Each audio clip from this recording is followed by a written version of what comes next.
It's party time, my golf story, brought to you by Party Drinks. Classically designed golf drinks for golfers by golfers. And the golf real estate pros Gene Walsh and Vince Visicaro. For your Southwest Florida real estate needs, check them out at suncoastdreams.com. Now here's your host, Kevin Walsh. Hey, welcome to the program. We got a good one for you today. We have Jim Roy, professional golfer who he's an older gentleman, but he's a younger guy that has flirted with shooting his age a couple of times. Played the PGA Tour. He has stories about Lee Trevino, Gary Player, and Jack Nicklaus, Freddie Couples as well. And his son, Kevin, has played on the PGA Tour. He's on the Korn Ferry Tour. This is almost, I think, the Roy family in a lot of ways might be the first family of golf, at least professional golf and all of its experience. Fascinating interview coming up. Big thanks to our title sponsors, Party Drinks. If you're looking for an alternative golf beverage on the golf course, if you're tired of beer, the hard seltzers, then Party is for golfers, by golfers. I know for a fact that you would absolutely love it. For a list of drink locations where you can find it, log on to our website at drinkparty.com. And a big thanks to the golf real estate professionals, Gene Walsh and Vince Visicaro from Fine Properties on Florida's Suncoast. If your dream is to own a house in Southwest Florida on a golf course, or if you already live in such locations and you're looking to sell, and it's a good time to sell because it's the market's pretty high, then Gene and Vince can take good care of you. Check them out at Fine Properties, suncoastdreams.com, or you can also check them out at 941-220-4000. Hey, one other thing. Please like the podcast and subscribe to it if you haven't done it already. If you've done that, I really appreciate it. For those who are new to the podcast, please do that. That helps us on the back end with the bean counters at YouTube and other places. All right, Jim Roy, welcome to the program. I've been looking forward to talking to you. Well, it's kind of I just can't believe that it took us so long to meet one another because we live in the same neighborhood at Lakewood National. And it took a block party for us to finally break bread, so to speak. Let me ask you, did you take any throws at me when I was in the dunk tank on that 58-degree day? You know, you challenged us. I was standing with a friend of mine in the driveway, but these little kids were having some success against you, Kevin. And they a couple of times you got dunked, and then you did challenge us. And I said, geez, I don't really know this guy. He's hosting a party. But I was ready to get my left arm a little loose and send you in that water. But nope, I never took a shot at you. I didn't know that you were lefty. I knew that you were a baseball player. And so you must have been in the group of guys that I was calling out. Now, with the children, yes. I was encouraging them to come along. And it was positive encouragement. For the guys, I was probably calling you guys names. And those that partook, including one of my neighbors, Fred, candy arm. Yeah, right. I saw a couple soft efforts, but no, you did good. You were a good sport. It was a little chilly, so yeah, you were a brave soul to let the kids have some fun and you get wet. That was a great party. We're lucky to live where we do at Lakewood National on Florida's Suncoast. We're lucky that we have golf in our lives in such a profound way. Maybe to get a little momentum. Take me back to your rookie year on the PGA Tour and maybe some Lee Trevino stories, because he has never disappointed me, or stories about him in any way. Well, this even happened before I got my tour card. So back in Syracuse, they had a great tournament as an amateur. It was called the Herald Am at that point after the newspaper, and you would play 72 holes, 18 holes on 4 different courses. And back then, if you won the tournament, you were going to be a participant in a golf exhibition that the American Heart Association was putting on. And that year, Lee Trevino and Nancy Lopez were going to come and do an exhibition in Syracuse. And I was fortunate enough to win that tournament. So I played, I think this was probably in 1979, 1980. I played with Lee Trevino and Nancy Lopez in an exhibition in Syracuse. And as you might imagine, I was a freshman or sophomore in college. So, had some golf experience, obviously, but never this kind of an experience with 4,000 or 5,000 people came to watch us play. And so I was pretty nervous, but was doing all right. on the first 9. Trevino was very nice. Nancy Lopez was the best player in women's golf at the time. And she was a really sweet lady, and she could really play. She played from the same tees as us. She hit the same irons as we did on the par threes. Just a really nice lady. Trevino was nonstop talking, as you might imagine. The only time I've ever played with anybody that had no numbers on their irons, they were all filed off. And he had dime-like sweet spots on almost every iron, including a 2-iron. So anyway, after 9 holes, I think Trevino was 1 under. So we got going on the back 9, and he birdied the first 7 holes on the back 9 in this exhibition.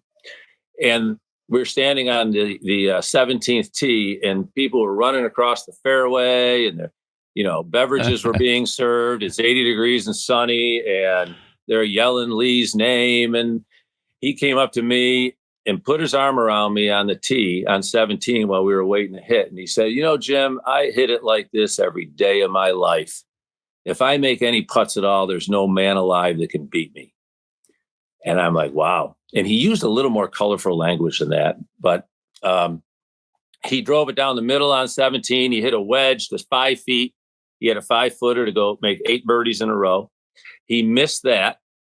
And then 18, he hit a driver down the middle and hit a 6-iron that hit the flag and stopped a foot from the hole. So he birdied 8 holes out of 9. Holy smokes. Which I had really never seen before.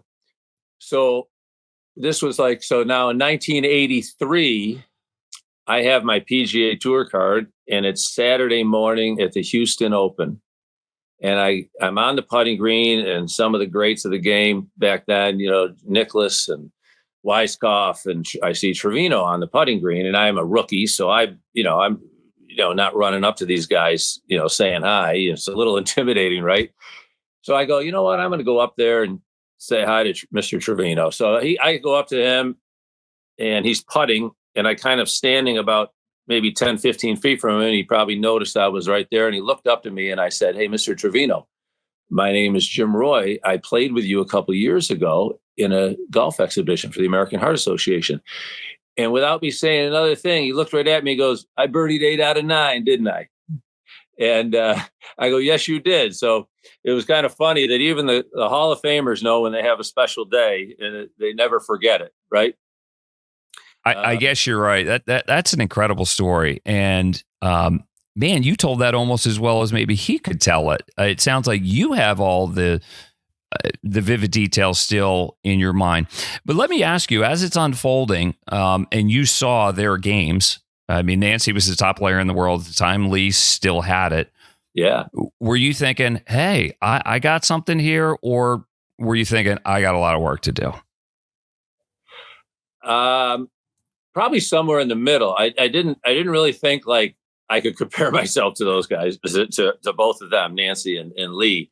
I mean, I tried to compare myself but Trevino never missed a shot. And really, Nancy Lopez really didn't miss a shot. I shot even par that day, which I didn't think was bad. It wasn't a particularly hard course. The backside was kind of tight, but I had never played in front of that many people before. So that was a little unnerving, but, and there were a couple shots where, the first time I had to hit through tunnels of people, I was more concerned with not taking somebody's head off with a quick pull or something. But it was probably right in the middle. I don't think I was at that stage. I'm sure I was dreaming maybe of being able to play on the PGA Tour, but it wasn't like I was some college All-American or something that was really compared. I was just enjoying it. And so that was a great time. And let me fast forward, because there's actually another nugget to the story. So I got there always is. Let's hear it. Well, give it to me. I got my Champions Tour card in 2000, and I played 2010. And my first tournament was down in Naples, and I'm walking into the locker room, and I see off to the right that Dave Marr Jr. was about to give a live interview with Lee Trevino and Gary Player. And so I wanted to stop and listen to the interview. And there was, a number of people there, maybe 20, 30 people around waiting for the interview to start. And Dave Marr saw me. Now, he had just interviewed me a month before when I got my card for the Golf Channel. So he saw me and he wanted to wave me into the interview. And I said, no. I'm not, you just do your thing. So they interviewed them for a while, and apparently they went to a commercial break or something. So he calls me in and introduces me to Trevino and Gary Player. And I had said to Trevino, I said, you and I've played golf together. And he looked at me like, what are you talking about? So I rehashed the story to him. And of course, he remembered it right away. And he said, isn't that something? 2 Mexicans playing golf in Syracuse, New York. I birdied 8 out of 9. So that was 30 years earlier. So, that was, obviously I'll never forget that story, watching him. And the following year, Kevin, I won the same tournament, and I got to play with Arnold Palmer in the exhibition. And the great Ernie Banks from the Chicago Cubs. Wow. So, my gosh. So Palmer, of course. Tell me about that. What was, I have an Arnold story for you, but it seems like everybody else has one, and theirs are just incredible. Tell me about yours. This one was incredible. I played, with Palmer, same thing, big crowd. The first hole, I had about a 5 or 6 foot putt per par. And I'm squatting down, ready to line it up. And Arnold comes walking up and he taps the ball to me and he says, Jim, we don't putt those today. And I was going, oh, great. My score is going to be good today. So he was everything you've ever heard about Arnold Palmer, about as charismatic as you can get. Drove it down the middle of every fairway with a little tight draw. But the best part of that day was afterwards, there was a big dinner. And I was sitting next to Arnold Palmer at the head table. And he started asking me some questions. I was not married. This was the following year. So I'm in college, but I am dating my wife at the time. And her mom was battling breast cancer and going through her second bout with it, and just finished up chemo treatments. And she was in this big banquet hall. She came and she was at the end table, and she was a huge Arnold Palmer fan. So we got talking, and I mentioned that to Palmer, that she was here and she's a big fan. And, he got up, he asked me where she was, and I pointed her way out. He had to walk the whole way. He got up from the head table and walked all the way to her table and introduced, not like he has to introduce himself, but mentioned to her that, he knew what she was going through, and she was a fan of Arnold's Army, and he wanted her to know that he was rooting for her and to hang in there with a good attitude, blah, blah, blah, blah, blah, which is amazing that he did that. But what's even more amazing is 2 weeks later, she got a personal note from Palmer saying how great it was to meet her and to play with me, and always know that Arnie's Army is behind you. And my mother-in-law is since passed away, but she lasted about 30 years after that. So it's none of that's what a you great just, Arnold Palmer story. It sure is, but they're all good, and they're all real. And I think what was really special about Arnold is he made you really feel like your story and your life was important, because, like you said, he asked you about your life, listened intently, acted upon it. That's who he was, right? For those that don't know. No one would have thought less of Arnold Palmer if he didn't write the letter afterwards. Could you imagine this guy, like the biggest sports icon, one of you could still almost say that, right? But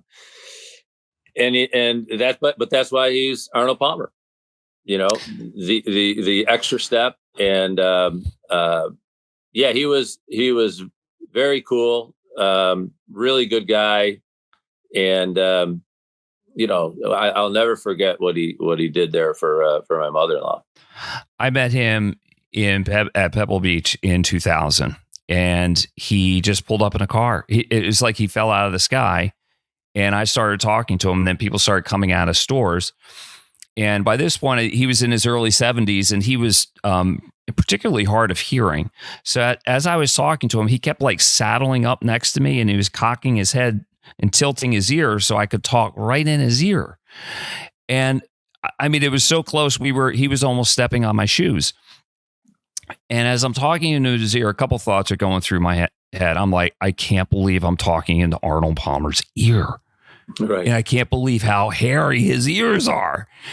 and then people are coming out of stores. And like, as I'm like talking in his ear and trying to think of questions, I'd occasionally look up and people are like staring right at me. I was so nervous until he diffused me. And then I felt like I was talking to an old friend. Is that how it was for you? Like at some point, did you like, this guy's really cool, I'm really comfortable? Yeah, inside the ropes, he was talking to me all the time.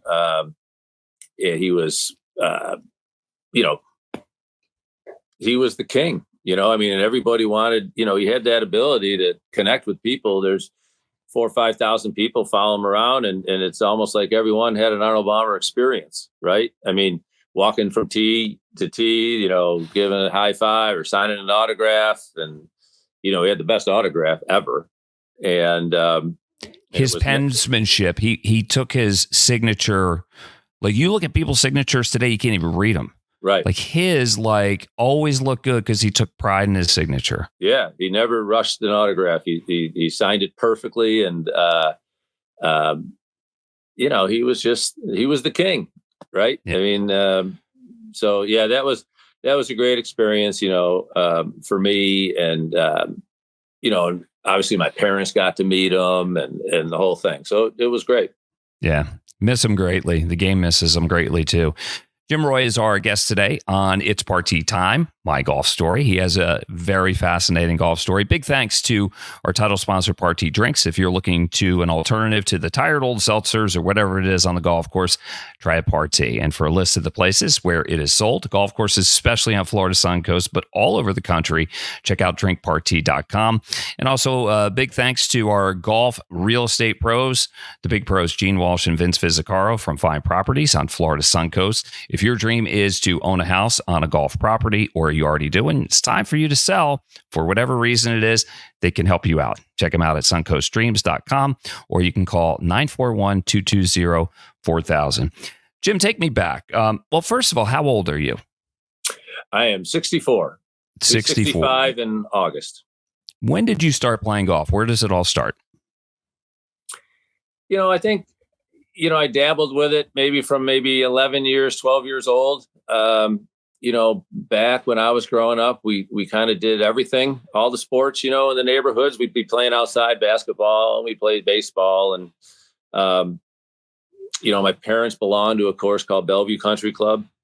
And I just remember my mom, playing on Tuesdays. She'd go and play with the women, and maybe occasionally 9 holes on another day. And then I went with her a couple of times, and, liked it. I don't remember struggling terribly when starting out. Like, I wasn't any good, but I could hit the ball, at least make contact. And so, baseball was really my first love growing up, and I played that through Babe Ruth. So that I think is 16 years old. So probably around 15 is when I really kind of got serious about really loving golf and really wanted to try to get good at it. And so after I was done with Babe Ruth baseball, I kind of got into golf.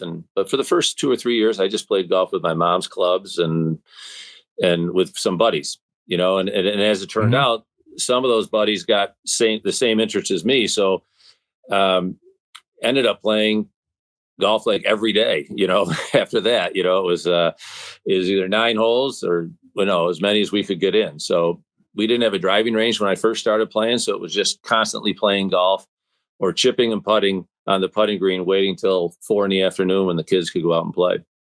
Oh, you have one of those places where you had to wait. Yeah. I grew up at a similar place, Huntington Valley Country Club in suburban Philadelphia. Bellevue is upstate New York, central New York? Syracuse, New York. Mm-hmm. Yep. An old Donald Ross course. Oh, love it. Short, very tight, tough greens. And I was very fortunate to, I'm still a member there. And actually I teach golf there now in the summertime, but it was a great place to grow up. And like I said, my best friend was a good golfer. Actually beat me one time in the Syracuse junior districts, which really didn't sit well with me, but it made me work a little harder. It's not good when your There best you friend go. beats you. You know, I said Right. I can remember my mom actually driving me home from that match, and she goes, "Man, you're really grumpy." I go, "Well, Mom, I mean, Spence just beat me, and so I told her to actually stop the car and let me out because I wanted to go practice because I didn't want to have that happen again." But we were fortunate to have some kids that were really good. My high school team was great. Um, we didn't lose a match for 4 years, so it was a good situation where I was, I had some Whoa. other Back guys. that up. You guys didn't lose a match for 4 years? We didn't. And the odd thing is, we never won the state title. So we never lost a match. We lost the state title my senior year by 3 shots. And I think I finished maybe third or fourth in the individual. But, we played against like Joey Sindelar and Jeff Sluman and Mike Hulbert and Tom Patry, from different areas of New York State. But we had a good high school team. I'd say so. If you haven't lost a match in 4 straight years, that's better than my high school team. We had a good one, not as good as yours. When did you know? So you ended up going to University of South Florida, but when in your heart of hearts were you like, I'm good? Because all competitive golfers, I'm convinced, are massively internally cocky. They have to be. The trick is just to be humble about it and graceful on the outside. I remember sitting in my bedroom writing letters to like Wake Forest and, the University of Florida, and kind of knowing deep down I was never going to be on those teams. Coming from Syracuse, New York, I mean, I was a good player, but, when I compare myself to kids today, I was like, holy mackerel. I mean, because these kids now, when they're freshmen in high school, they're shooting. Some of them are shooting in their 60s and are really good. So and hitting it 300 plus. Which yeah. So I had received a partial scholarship to University of Maryland to go play golf, and I thought that was big. ACC Division I. Actually went down and looked at the campus, and it was July I was about to go into freshman in college. In July that summer, a friend of mine asked me if I had ever heard of South Florida. And I said, no, I really hadn't. And he said, well, geez, I know the coach there. You want me to call him? And I go, okay. So he calls the coach, and the coach, I guess trusted my buddy and said, yeah, if he wants to come down, we'd love to see him. But so I did. I flew down in July, and a gentleman named Bo Baugh picked me up, and Bo played the tour 6 or 7 years. And his nephew, Eric Cole, is one of the stars on the PGA Tour now. Has had a great year. So Bo picks me up, great player. We go to the University of South Florida golf course, which was named the Claw. It's 100 degrees. I'm wearing a navy blue shirt and plaid pants. Think I'm looking good, but I looked at it didn't look too good now that I look at it. But I played 9 holes with these guys, and the coach wasn't allowed to watch me play or anything. And after 9 holes, Bo went in to talk to the coach. The coach came out and said he'd love to have me down here, but he didn't have any money to give, to offer me. But if I could make the starting 5 and starting in January, he would give me a full scholarship. So I went home to my dad and I told him, and he said, well, do what you think you want to do. So I went down to South Florida and got on the starting 5 in the fall, and I got a full scholarship starting that January. So that's how that story went. Wow. And a good college career. And then you went to tour school right away, right after that? Yeah, right after that. So I graduated and went to the tour school. It was the first year. It was just when the stadium course opened up. We all stadium course at La Quinta, right, in California? No, stadium course at Ponte Vedra. Oh, we're talking like TPC Sawgrass? Yeah, Sawgrass. Oh, okay. Okay, go ahead. It was the first year it was opened up, and I remember playing a practice rounds with Brad Faxon, and we were going, how the heck do you shoot under 80 at this place? This is the hardest course I've ever seen in my life. And we played 4 rounds there, and we played 2 rounds across the street at Sawgrass Country Club, which was a very difficult golf course too. So, yeah, I mean, that was, you had to go through 2 72-hole qualifiers to get to the finals. So right, and you're in the finals, and it's go. You got your card your first try, right? Yeah. Okay, take me to the end where you're really sweating it out, because those are the good parts where guys are almost about to lose control of all bodily functions. What was it like for you? Yeah, it was it was nerve wracking. I think I was either on the number or just outside the number. And the last day was, mid 50s, windy, occasional, rain, not downpour, but just kind of nuisance rain. And, I was playing pretty well. I thought I was doing pretty good. And I remember birdieing the 16th hole, the par five. It's funny, you know how golfers' memories are. I remember hitting a driver and a 3-iron about 10 yards short of the green and chipping it close, and I made a birdie. And then we had to go to the famous island hole, and they had the pin. They had the pin over there on the right-hand side. You didn't go for it. It's into the wind. The gentleman, I won't give his name out, but the gentleman in front of me chunked it, and the ball got halfway to the green and went in the water. And so it was my turn, and believe it or not, I had 6-iron out. So that's what the conditions were like. And holy, wait a minute, because yes. It's So only so that's a 3-club wind almost. Yeah, it was blowing pretty good. And my shot at the time, it's a shot that I really love to hit, is kind of this little low fade. The wind was into me. I was going to aim it at the middle of the green. I wasn't trying to be a hero. And I remember standing over the ball, and I remember my eyes watering a little bit. Don't know if, either I was about ready to puke or the wind, I don't know. But I remember saying to myself, don't hit it. So I stepped away and got up over it, and I hit the shot, and I hit it really good. And I looked up, and I was staying that week with another great golfing family, the Matisse family. And Len Matisse, he almost won it. We remember the story with his mom, right, in her final days with cancer. Oh my gosh! So I played college golf with his two brothers, Ken and Bob Matisse, and so I was staying with the Matisses that week. And their dad, Lou, who has since passed, really nice guy and a big golf fan. He followed me every hole, the final round, and he was up by the green, where that walkway is into 17. He was standing on the cart path near there. So the ball landed like in the middle of the green, but it had a little cut spin, and it caught the ridge, and it rolled down to a foot from the hole. And I tap in for a 2.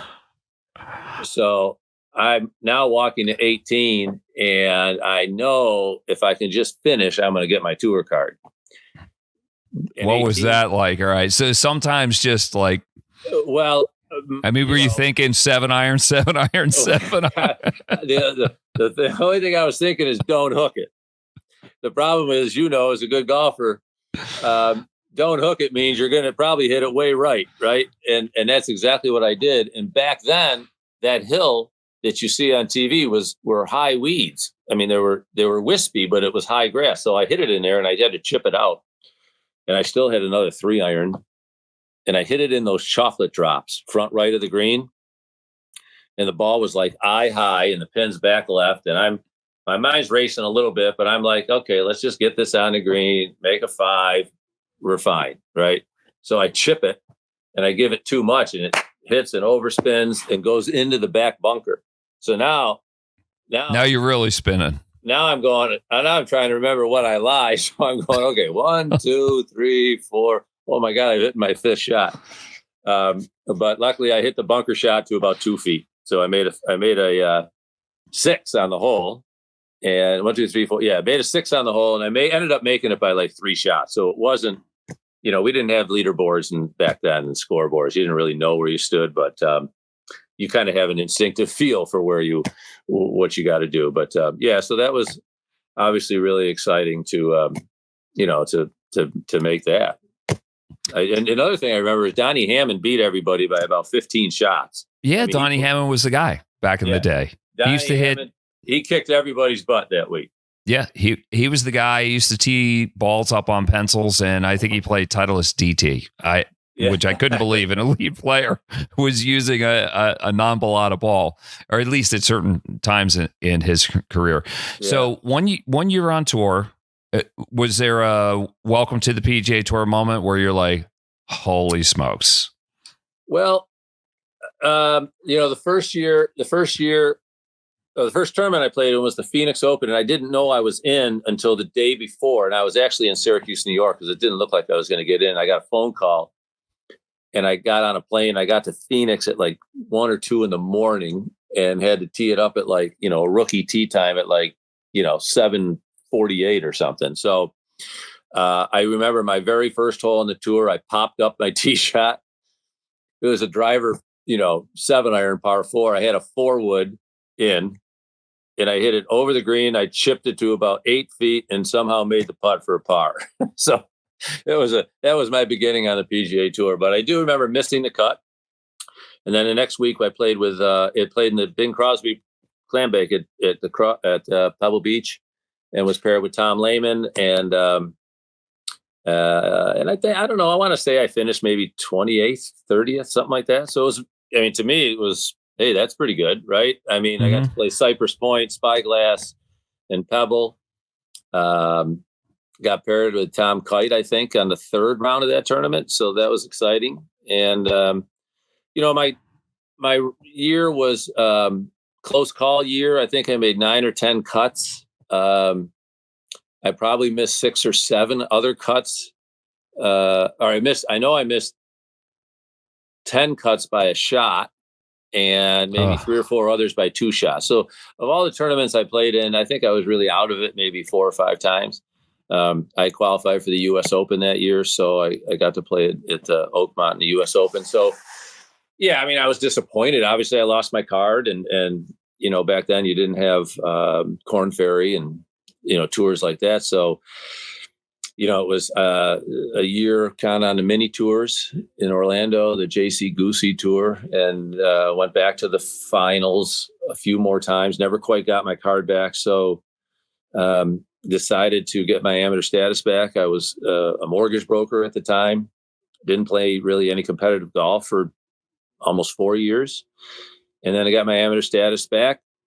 Was still basically married, and we had 3 kids, Cheryl and I, and so I would play maybe 2 or 3 tournaments a year. That was it. I'd play in a state tournament maybe, or try to get in a USAM. And, I did that for 17, 18 years. Still love to practice. I live right near the golf course. So I didn't play as much because of the young kids. I'm coaching them in basketball and baseball and that kind of thing. Yeah, being a dad. Yeah. Yeah. And really, I always had golf in the back of my mind, but it wasn't my life anymore. I mean, I love practicing. I'll be hitting balls today. I love practicing. I just, it's kind of spiritual for me, and it kind of helps my teaching. I like to experiment with things and see what I can do to maybe help some other people. But, and then I turned 50, and my kids actually encouraged me and my wife to try the Champions Tour, which, the odds are pretty tough there. You get 5 exempt spots. You have to go through a 72-hole qualifier just to get to the finals. And I did that, and I went to the finals, and got the 5th spot in a playoff. And suddenly I'm like, okay, now I turn pro again and go play a year on the Champions Tour. Well, just stop for a minute. So your 2 shots at tour school, you made it through first try on the PGA Tour, and your first shot at it on the Senior Tour now, the Champions Tour. Yeah. You got through. Yeah. I don't know if anybody else has done that. A friend of mine back home in Syracuse who really follows golf, he has said the same thing. I never really thought about it, but he goes, I bet you there's nobody that's ever done that. And he might be right. I don't know, especially since I went as an amateur, right? I mean, I wasn't playing professional golf at the time. So yeah, you had a pressure pack putt though. You were in a playoff. Tell me about what's going through your mind. I want to feel it. So make me feel it. Okay. So I started the final round, 2 shots off the top 5. So I was playing well. I had a tough break the 3rd round. I had a 7-iron that hit a sprinkler head on the fringe of a green and ricocheted 40 yards out of bounds. and I ended up shooting 73 that day, and it took me out of the top 5, and I was around 8th place or something. But I was playing good. So anyway, fast forward, I shoot 66 the final round, and there's probably 5 or 6 groups left to finish. So when I finished, I was leading, sweating it out. I was leading, sweating it out. Yeah, I was leading in the clubhouse, but I knew, there was a lot, 5 or 6 more groups. So but I had a feeling that 66 is pretty good in the final round, and I think that put me at 12 under. And so I remember telling my caddy, "You just stay right here." It was right near the scoreboard. I wanted him to be in one place in case I needed him. And then I just shut my phone off because I didn't want to get a bunch of texts and all that stuff. And I remember taking a 9-iron, and I went to the driving range. And of course, there's no one on the range. I mean, I'm by myself because it's the last round, but I needed to kill some time. So I was hitting 40-yard 9-irons, and then I'd take a full 9-iron, just kind of kill time. And I'm noticing how many groups finish. So after a while, I walked back into the pro shop, and now I'm trying to kill time. I'm going to buy a shirt to bring home to Syracuse. And all of a sudden, I think I hear my name. The scoreboard was just outside the pro shop. So I walk out, and I said, "Excuse me, did you just say something about Jim Roy or something?" He goes, "Yeah." And I go, "Well, I'm Jim Roy." He goes, "Well, you're in a playoff for the last spot. You're on the first tee." And I go, "When is it?" And he points over to the first tee, and there's 2 guys, Bruce Vaughn and Kurt Hannafeld. And Bruce just won the Senior British Open the year before. And they're on the tee. And so I tell my caddy, who's right there, I go, "Let's go. We got to go." So back then, they let us use a cart. And so we draw names, and I'm the last guy to hit. It's a short par 4. It's not a driver hole. There's water left. Fairway bunker you don't want to be in down the right-hand side. And I think they both hit 3 woods down the middle. And I had a utility club that I used all week, and I hit that and down the middle. And it had a 9-iron left. And thank God I never thought of this, but about every 9-iron I hit on the driving range, I just kept mishitting. I mean, I was hitting the ball good when I played, but maybe it was just, I don't know what, but I kept mishitting them on the range, trying to kill time. And I hit a 9-iron. It was into the sun. So the sun's setting and the pin's back right. And I just remember you can't miss it right because it goes down this bank. And you got to shoot at it. It's a playoff, and it's a 9-iron. So, I mean, I'm trying to hit it close, and I hit it, and I remember seeing the ball take off, but I couldn't see it land because of the sun. And I remember when I saw it take off, I knew it was on line, and it landed, and there were some players that had come out to watch the playoff, and they clapped. So I'm figuring, okay, that's got to be pretty good.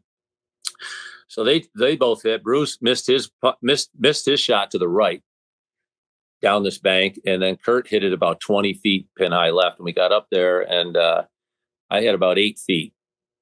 Yeah, 8 or 9 feet for birdie. What kind of a putt is it? Is it a tough? Putt, I mean, if it wasn't the pressure, it was the putt you just love to have. I mean, okay, good. The greens were quick, so I didn't have to worry about how hard to hit it or anything. If it was going to do anything, it might move a little left. So Bruce gets up and hits his chip. He had no shot really, and he hits it 25 feet. So now he's got a putt, and he makes it.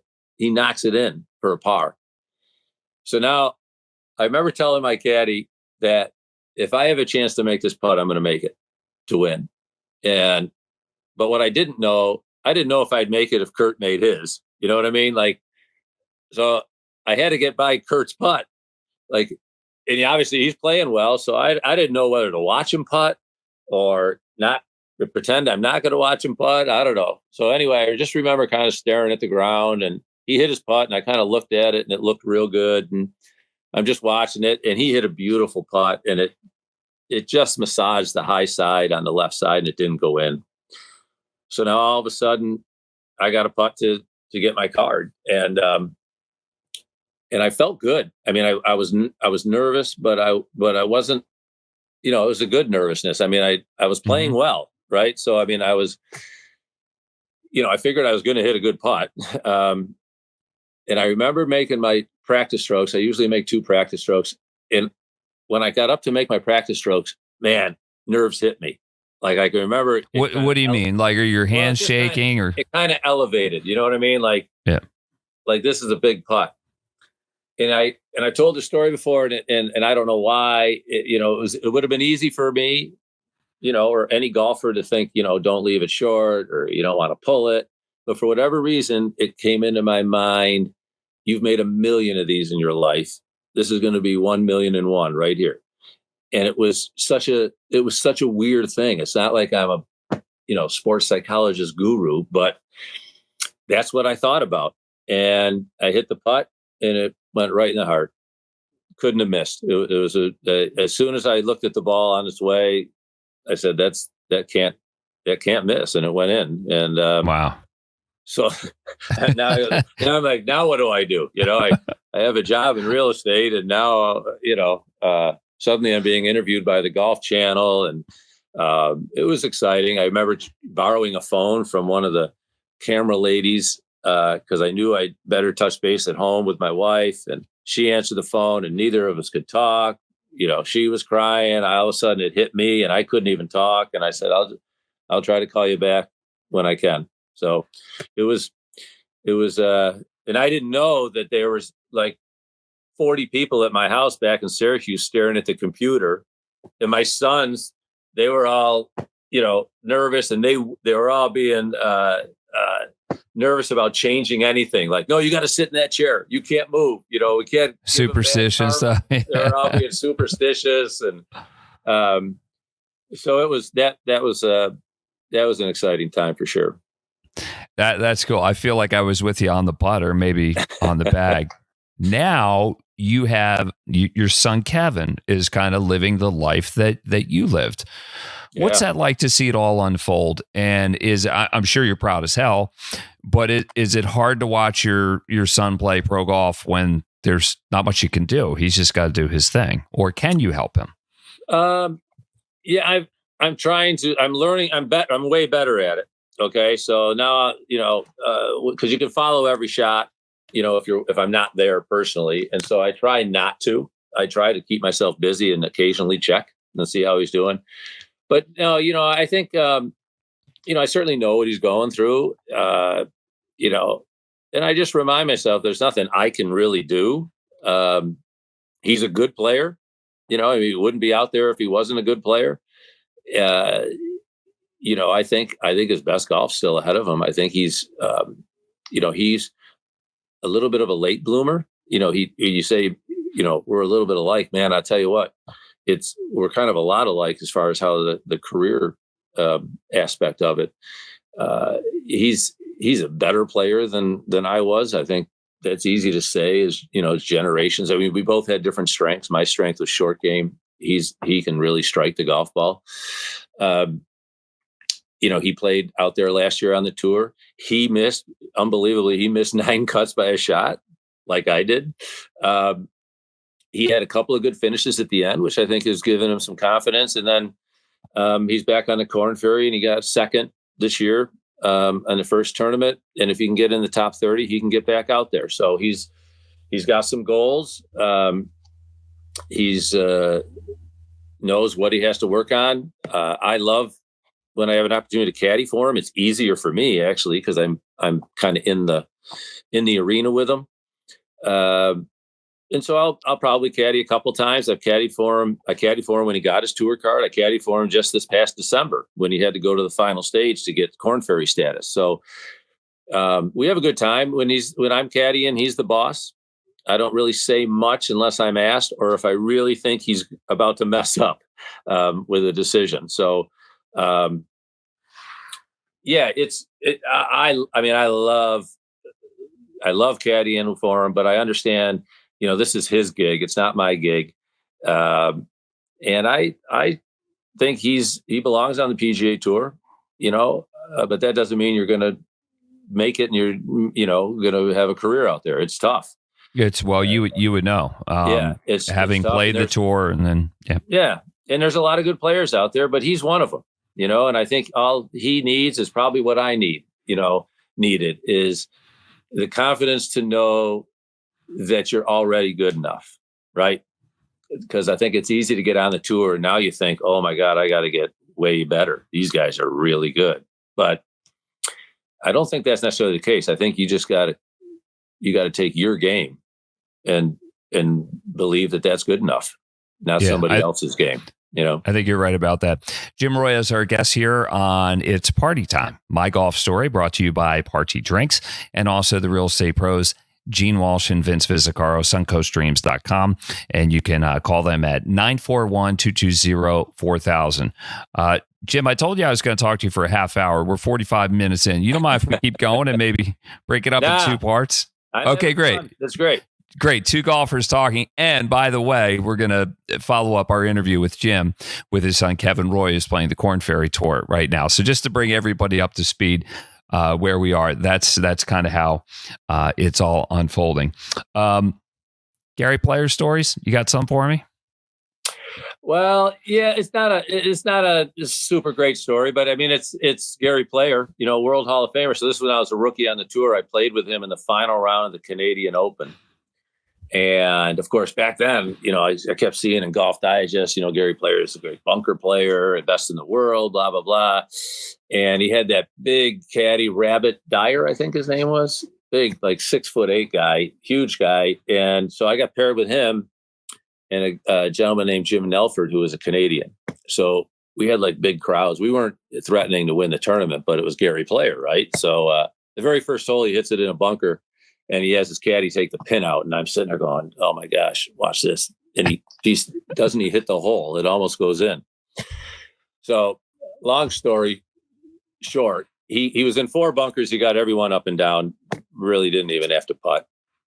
And I had a flop shot on the 17th hole. I had no shot basically, and I take this big swing and I flop it up in the air, and it comes out perfect, and it rolls down to a tap in. And he comes up to me and he puts his arm around me. He says, "Jimmy, you'll have to show me that shot after the round." And I'm thinking to myself, there's Gary Player, like he doesn't have that shot. I think he was being really nice. But again, if I fast forward, and this is 1983. So in 1989, I qualified for the US Open at Oak Hill, which is right down the road from my house, 80 miles down from the house. And I played a practice round with Steve Elkington and Brad Faxon.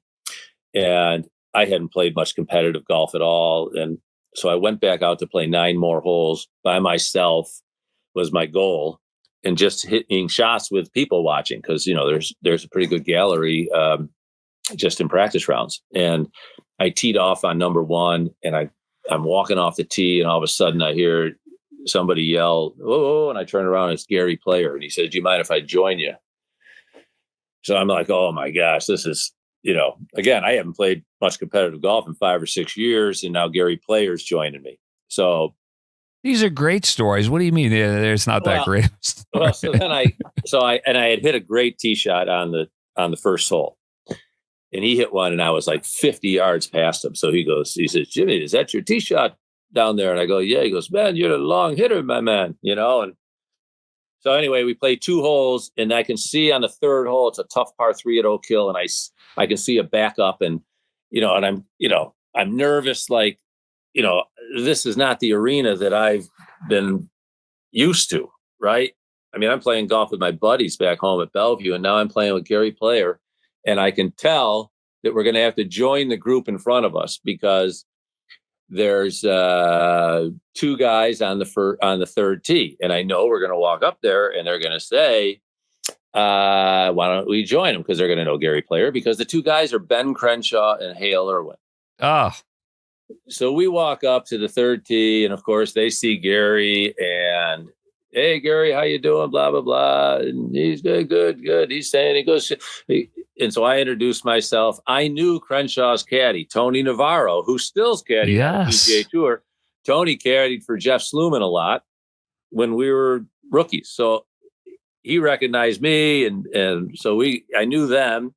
I got introduced to Crenshaw and Irwin, and Gary's like, "Oh, you should see Jim hit the ball. He hits it so far, And I'm like, "Oh my gosh, you got to be kidding me." So anyway, I play the next 7 holes with those guys. And the first round is the next day, and I'm getting my golf shoes on, and my locker is against the wall. So you have to walk down the whole aisle to get to my locker. And I can sense somebody's, as I'm tying my shoes, I can sense somebody's at the end of the row, and it's Hale Irwin. And he walks down to me and says, "Hey, Jim, I enjoyed yesterday. Good luck out there today." And I became a Hale Irwin fan. Like, he didn't have to do that. I wouldn't have thought anything less of Hale Irwin for not doing that. So that's kind of my Gary Player story. That, of course, I told him I had played with him, 6 years earlier at the Canadian Open, and he pretended, "Oh yeah, sure," like he remembered that event. But they were just great. Crenshaw was great. Irwin was great. Gary Player was great. Your imitations of those guys are pretty good too. The Gary Player spot on, and the Hale Irwin was sneaky good too. Is this an unknown talent of Jim Roy? Well, it's definitely unknown. But I mean, Player, he's an amazing guy. He's not a really big guy, and to think what he did in the game of golf, talk about positive attitude, and of course, he was all about fitness even before Tiger came around, right? Yeah, really fun. I mean, in the U.S. Open, the energy and all that, and the playing one near your home was really cool. Oh, it's fantastic. Freddie Couples, how many rounds have you played with him, or you got a couple stories about Freddie? Well, Freddie, so I'm a rookie on the tour, and we're playing in the Kemper Open at Congressional, and this is Freddie Couples' first win on the PGA Tour. He wins in a playoff, and I finished, middle of the pack, played all right. But the next day we had a 36-hole qualifier to get in the U.S. Open at Oakmont, and it was a Bethesda Country Club. And Fred had to play in the qualifier, even though he won the Kemper Open. So I got paired with Lee Elder in a twosome. We all played in twosomes, and so I played 36 holes with Lee Elder, and I'm on the 36th hole, and it's a dogleg right. I don't know how I stand. I know I'm playing all right, and I see this figure out in the distance walking towards the tee. I hit my tee shot, and it goes just in the right rough, and by the time I get up to my ball, it's a friend of mine from Syracuse, New York, that was in the Washington area and knew I was playing, and he came out to the course to see how I was doing. And I said to him, "Hey, I'm playing pretty good, but can you go on up to the green and find out what score is going to be needed?" And so he does. He runs up there, but and I remember hitting like a 6-iron, and it came up short. I was playing for a flyer, it comes up about 10 yards short. So by the time I get up to my ball, he comes down and he says to me, "You need birdie to get into a playoff." And I got to chip it. I mean, Kevin, you can't make this up. I got to chip it up a ridge to a back left pin. And I hit this little wedge that hits into the hill. So it hits into the hill, gets up to the top and kind of checks, and it goes right in the hole. Oh. So I birdie it, and I end up getting in a playoff. 7 guys for 2 spots. Now, are you guys all going out in a 7-some? Because sometimes they do that. Sometimes they do that. But what happened was a thunderstorm came in, big storm, and they moved the playoff to the next morning. So we had to go there at 7:00 in the morning. So I show up, and by the time I get there, I'm playing in the first group. It's going to be a threesome, me, Freddie Couples, and Bobby Watkins. We're going to play number 1, and then we're going to let the other guys come up and see what happens, and go from there. Now, so Couples just won, and I didn't know Freddie, so he gets up. I don't even think he hit a warm-up shot, because I remember seeing his car pull in, and he just gets out of the car, and and I had to hit first, and I hit a 3-wood down the middle of the fairway. And Couples gets up with a 1-iron and just sends this thing straight in the air. It was just unbelievable. No warm up. Hair's perfect. Just unbelievable. And we all make par. And one guy bogeys in the group behind. So now we all go to the second hole, which is this downhill par 3, like 2 15. Now this is old equipment, right? I mean, so I'm hitting like a 3-iron, and I hit it left of the green. And Couples hits a 5-iron, the highest, prettiest shot you ever want to see, 8 feet from the hole. And I'm like, uh-oh, here comes a birdie here. And I chip it 7 feet past. He misses. I make it. And one other guy bogeys it. So now we're going to play. Now it's a 5-some going to the next hole. And it's a good hole, hard hole. And Fred Couples and I are the only 2 guys to par it. So it was like a big thrill for me. I had never played in a major. I mean, I was a rookie on the So you tour. and Freddie are in. That's it. So Freddie and I win the playoff to go to Oakmont. Now, this is the funny thing about golf. This has got to be 15 years ago. So 15 years ago, I was an investor in a company, and as it turned out, so was Fred Couples and Phil Mickelson and a couple other golfers or something. And they had a golf exhibition. This company put on a golf exhibition in just outside of Syracuse. And they asked me if I wanted to caddy for Fred Couples. I go, yeah, that'd be a riot, So we're in the locker room beforehand, and we go in there, and Freddie is talking with Phil Mickelson, and the guy caddying for Phil I knew, and he was a golfer. And so Phil says to me, like, hey, you guys play golf? And I go, yeah, we play. And so Mickelson goes, well, maybe we'll have a caddy, a caddy match. I'll take my guy, Freddie, and you can take your guy. And so Couple says So Freddie, it wasn't Joe LaCava back in the, or was it Joe? No, this is just an exhibition. So okay, so flew in to do an exhibition. So Freddie, so it wasn't a standard. Freddie caddies. asked me if I was any good. Are you any good? And I go, I don't know. You and I won a playoff to get in the U.S. Open in 1983. And he goes, holy shit. Oops, sorry. He goes, no, that's fine. It's a podcast. You just he goes, tell it how it unfolded. Don't worry. I go, yeah. And so Freddie's like, all right, I got my partner, so it was just kind of a funny exchange. And then, just the talent of Couples on the second hole that day. Again, big crowds. I mean, 5,000-6,000 people following Mickelson and Couples. And I'm caddying for Couples. And he misses the green on the second hole, and he's waiting for Phil to hit. And I see Couples, he's practicing chipping cross-handed, right? Making practice strokes. And I'm like, geez, I didn't know Freddie chipped cross-handed. I watch golf all the time. And so he chips this shot. It was like he used like a 9-iron. It was like a long chip, like 40, 50 feet. And he chips it right in the hole, cross-handed. And we're walking to the next tee, and Mickelson gets on the tee and goes, Freddie, how long have you been chipping cross-handed? He goes, that's the first time I ever tried it. And it just sounds about right, because he's one of those guys that, he can just do things like that. A special guy. So the first time he ever tried, he chips it in front of 5,000-6,000 people. I was like, whoa, that's just a different level right there. Rare air. But he was a great guy, and man, he just hit some incredible looking shots when I caddied for him. Oh, I bet.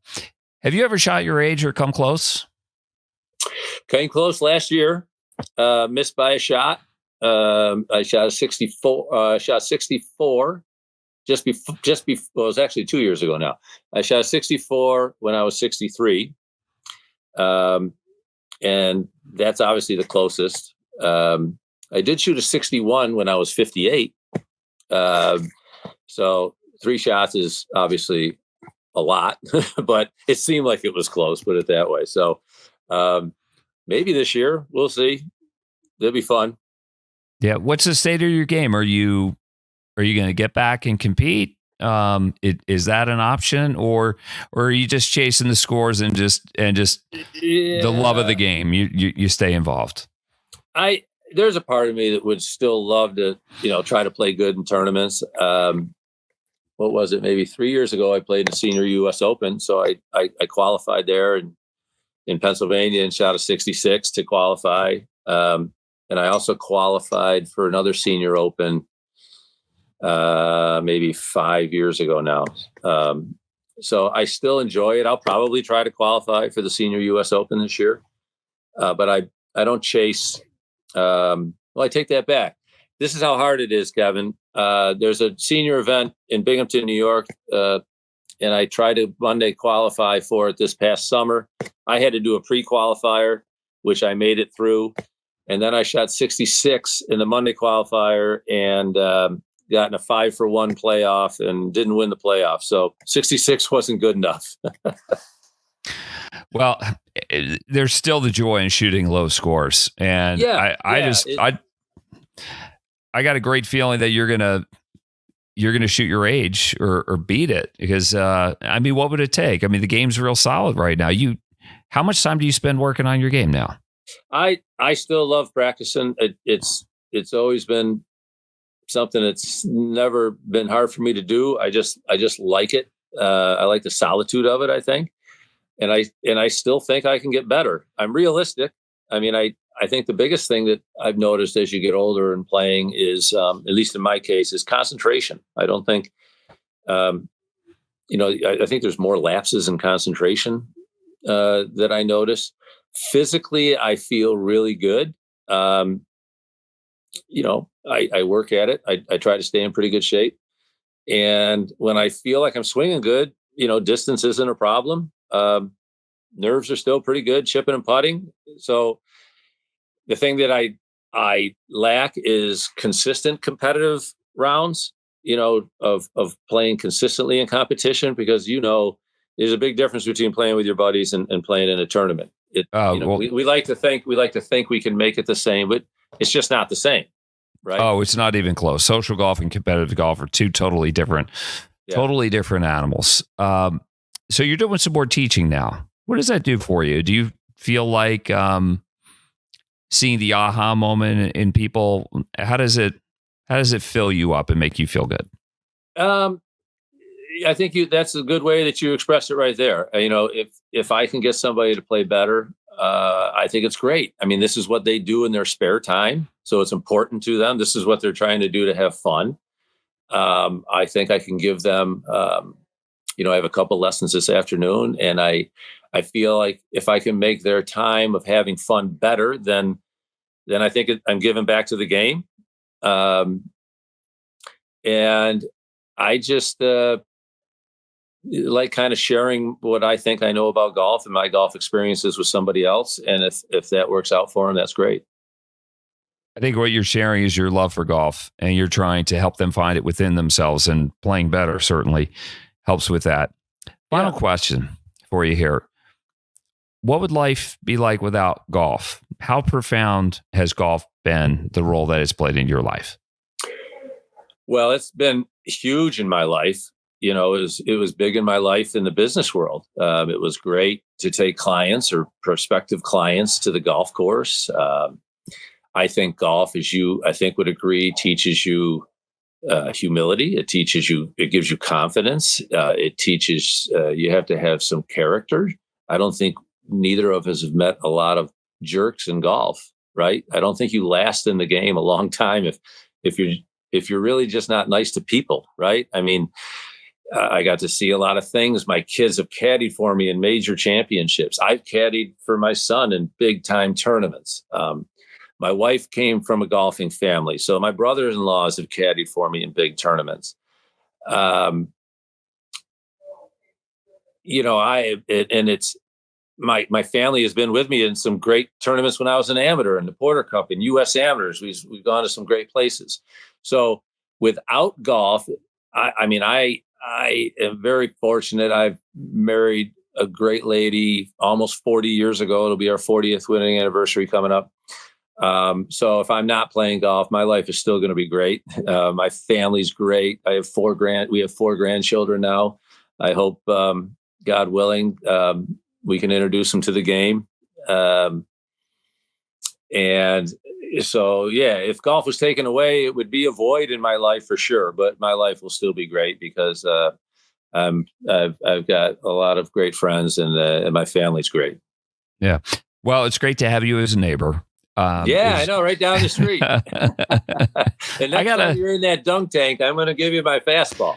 Okay, well then maybe I'll find somebody else, because I know you're a good athlete and you would actually hit the target on like Fred, our neighbor who has a candy arm. Listen, Jim, let's keep in touch, and wish you nothing but the best. And at some point, you and I are going to have to get out there. Okay. Absolutely. And Kevin, thanks for asking. And I really enjoyed it. All right. If you golf, you're my friend, and you're my friend. Harvey Penick said, I've said it before. Stay with me here as I just do some final wrapping up. Jim Roy's been our guest here on It's Party Time. My golf story. His story is a great one. And coming up a little bit later, we're going to hear the story of his son, Kevin Roy, who will be our next guest on the program. So you want to stick around for that. Big thanks to Jim. Big thanks to Party Drinks, the title sponsor. And a big thanks to Gene Walsh and Vince Fizzicaro from suncoastdreams.com, a division of Fine Properties. If your dream is to live on a golf course, or if you live on one and you want to sell your house, they're the golf real estate pros. For Jim Roy, I'm Kevin Walsh. We'll see you again next time on It's Party Time, My Golf Story.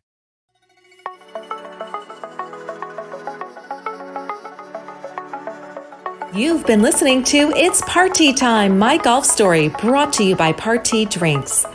Classically designed golf drinks for golfers by golfers, and the golf real estate pros Gene Walsh and Vince Fizzicaro. For your Southwest Florida real estate needs, check them out at suncoastdreams.com or call 941-220-4000.